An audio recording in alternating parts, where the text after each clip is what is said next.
Hi mates, welcome back to Complete Concepts. In the previous video, we have seen variable hosting in JavaScript.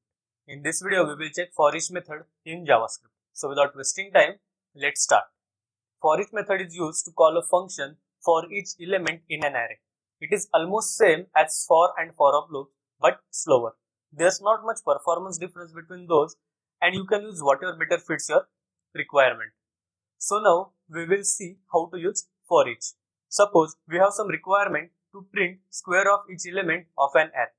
Let me declare one array where my array equal to 2, 4, 6 and 8.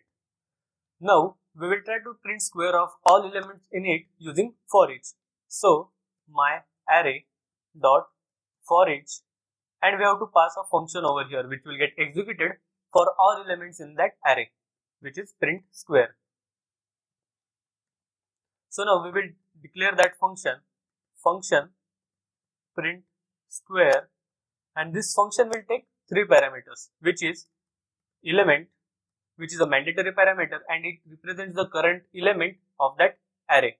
The second is index, it is optional parameter and it represents the index of the current element. And the third is array, which represents the array in which the current element belongs. So for our requirement, I will use element and index. So I will not require array, I will remove that and will console the output, console.log, and here I will use a backtick operator so that I can evaluate that one. So now I will give a proper message, that is printing square of element at index position is, and we will do the calculation, element raised to 2. This double star is an exponential operator and this 2 is a power, which is a square. So let me save this and we will run this.